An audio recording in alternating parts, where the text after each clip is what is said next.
The control structure we plan to talk about is the while loop control structure.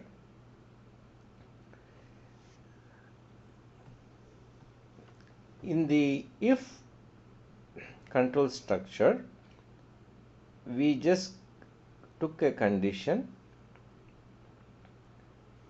right? We took a condition and tested if it is positive, if it is true, right? If it is true, we did a bunch of statements, we executed a bunch of statements, right?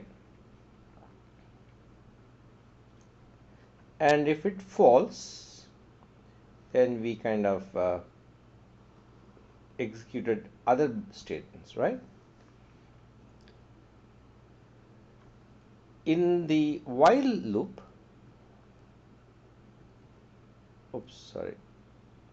in the while loop, what we do is we check the condition, right? We check the condition. If it is true, we will execute a bunch of statements, right? It could be just a simple scanf, say, or any other statements, printf, expressions, whatever that is. And once we are done with executing these statements, we go back and test the condition again. Okay, if it is true, as soon as this condition is false, if it falls, then we exit out of this loop. We don't execute any of this. We get out and do with the rest of the program, right?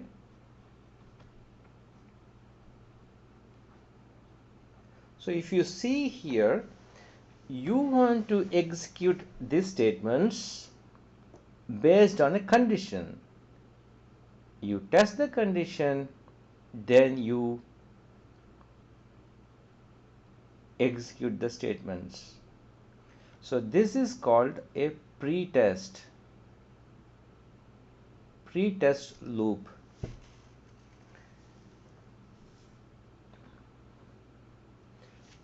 Right? If you have the credit card, you shop. Right? If you carry the credit card or cash, if it's true, then you shop or you buy stuff. So we will take a simple example. I will copy this into a PowerPoint so you can reuse it later. Now let's go back to our program. I have entered a program here. It's a simple program. We expect the user to enter a value. We expect the user to enter a value 0, 1, 2, it goes on until 6. 0 means Sunday, 6 means Saturday. So 1 means Monday, alright? 2 is Tuesday. If he enters any value outside this range, from 7 onwards, alright, or any value in this range, say negative values, we will keep asking him enter a value between 0 to 6, right? We are happy if he enters a value from 0 to 6. then we will not ask him. But if he is, say, entered a value 9 or 8 or -3, we prompt him again. So any value in this range we prompt, we keep asking him, right? A loop. If he enters any value in this range, we get out because we are happy that he entered a value we want, right?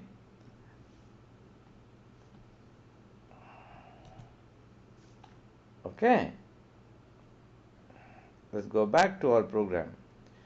This is the program I wrote, standard input output dot h. I have initialized to -1, and this is the while condition. While day is less than 0, any negative values, or if he has entered anything above 6, right, which is in our either here or here, we will ask him again to enter the value. Okay, go back to the function. As long as this condition is true, we will prompt him for the values again and again. When he has entered a value that we need, we are happy, right? When do we exit? When do we exit? When it fits a value from 0 to 6, we are happy. So the condition is false here. The condition is true here, right? As long as the condition is true, either this or this, we will prompt him. If the condition is false, that means he has entered a value for us, the condition becomes false, we exit. We exit, right? If he's entered 4, when we come back here, day is 4, it's false, it doesn't execute this thing again, it comes back to the rest of the program. You have entered whatever. Okay, I'm going to copy this program into the PowerPoint. Please type this in your computer and try it. Without trying, it won't work, right? I've just copied, just like the way we guys do it, copy. I just highlighted this program here and just did a Control C, and it thinks that I'm giving a Linux command. That's why there's a beep. Then I go into my anywhere I want and I can paste it. That's what I did. I just pasted it. So this program is the simple while loop. Okay, and let's go ahead and compile this.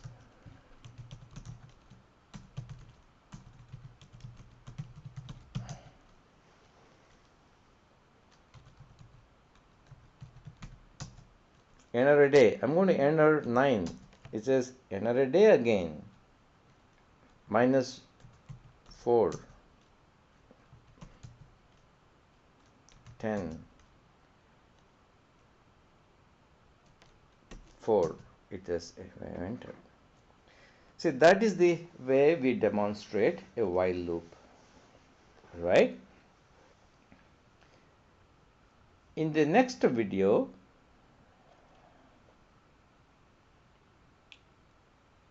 we will talk about the simple case of break. What is a break? And the next program we will going to use is the continue. So we will finish these two programs. All right. Okay. What is a break?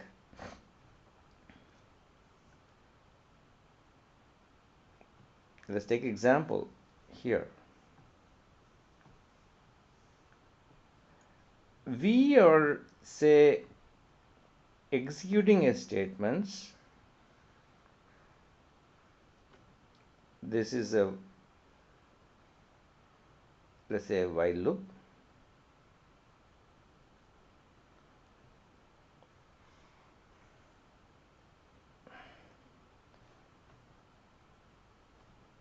If it is true, it will execute it.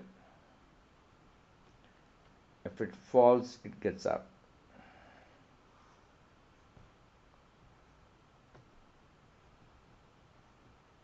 All right, this is the condition. You might check while executing these statements. All right, you may have encountered a condition, a if condition, whatever it is. If that condition is true, you might want to break out of this loop. You want to break out of this loop. Say, give me a second. You want to go out of this loop and get out. You don't want to go back and check the condition at all.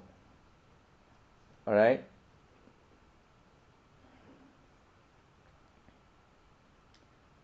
So that break is will let you out of the loop. Break will take you out of the loop. Right? Even though condition is true, you are executing all the statements, and sometimes you have encountered some issues that you don't want to execute this condition at all. You just want to break out. So you may use break. Right? I will show you with an example again. Okay. Now let's pretend he has entered a value, say if day equal 3, that means if he enters a day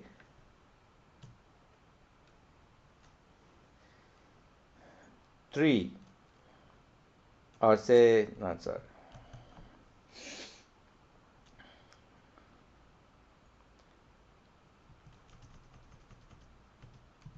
if he enters a day, say 9, you don't want to check at all. Okay, you can simply say break. So it won't check at all. See, we said the loop, if it is greater than 9, 6 we execute, right? Let's say he entered number 9 here, and we don't want to go back and check if it ask him again. For a condition that depends upon your program, if say for example is 9, I want to break. So you use break in those conditions. All right. I'm going to just cut and paste this program for you guys so you can evaluate or write it for. Oh.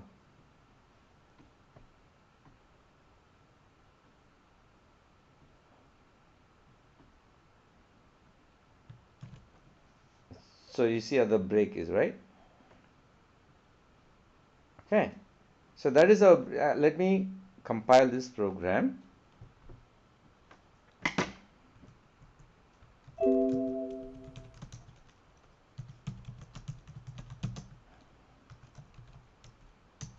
Okay.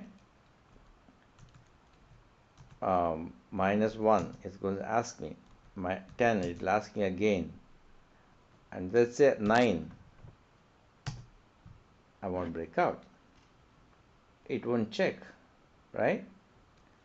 So break is always used to exit out of the loop or a control statement, right? That's what it's used. It's basically everything is good, but under some conditions I want to get out, break out, right?